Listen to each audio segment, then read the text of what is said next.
Point جو کہ بڑا امپورٹنٹ ہے، یہ 7 پوائنٹ تو شانتی کی استھاپنا کے لیے تھے. یہ 8واں اور آخری پوائنٹ ہے میرا. یہ شانتی کی استھاپنا ہونے کے بعد اس کی سرکشا کے بارے میں اسلام کیا کہتا ہے. شانتی استھاپت ہو گیا، اب کیا آگے کیا؟ تو یاد رکھیے شانتی استھاپت ہونے کے بعد اس کو سرکشت رکھنا بھی ضروری ہے. یاد رکھیے استھاپت تو ہوگی شانتی، سرکشا کیا ہم کریں گے اس کی. اسی لیے دنیا کی تمام جتنے بھی جس کو ہم کہیں گے شانتی پوروک دیش ہے، وہ شانتی استھاپت ہونے کے بعد اس شانتی کی سرکشا کے لیے پولیس اور سینیہ بل رکھتے ہیں. کیا کوئی دیش اس لیے سینیہ بل اور پولیس رکھتا ہے کہ لڑنے جانا ہے اس کو؟ نہیں، اس لیے کہ شانتی اب آ گئی سماج میں، ابھی شانتی قائم رکھنا ہے کہ تو لوگ اشانت کا واتاورن پیدا کر سکتے ہیں. تو اس شانتی کو بچائے رکھنے کے لیے ہر شانتا پوروک جو ہے دیش ہو پرانت کوئی بھی ہو، وہ سینا اور پولیس دل رکھتا ہے تاکہ شانتی جب ایک بار پراپت ہو جاتی ہے اس کو سرکشا بہت ضروری ہے. سرکشا ضروری اور قاعدہ قانون سوویوستھا چالو رکھنے کے لیے یہ بل کی ضرورت ہوتی ہے. تو اسلام بھی شانتی استھاپت ہونے کے بعد اس کی سرکشا کے لیے بل پریوگ کی آگیا دیتا ہے. بل پریوگ کی آگیا کو میڈیا نے اور کچھ لوگوں نے ایسا ٹوسٹ دیا، ایسا ٹیڑھا اور مروڑا، اور خاص طور سے شبد جہاد.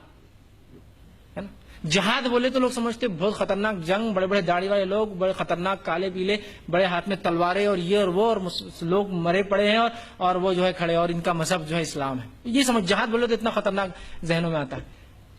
بل پریوگ کی آگیا دی اسلام نے، لیکن ہر سمے بھی نہیں دی. لیکن جو آگیا دی اس آگیا کا جو ہے غلط دھارنا لوگوں نے پھیلائی، وہ خاص طور سے شب جہاد، اور کہا جہاد مطلب پوتر یدھ. اسلام میں قرآن نے کہیں بھی جہاد کو پوتر یدھ نہیں کہا. پوتر یدھ کے لیے عربی بھاشا میں الگ شبد آتا ہے، حرب مقدسہ، وہ الگ ہی چیز ہے. اور کبھی بھی اسلام نے کوئی جہاد کو کسی جنگ کو پوتر جنگ نہیں کہا.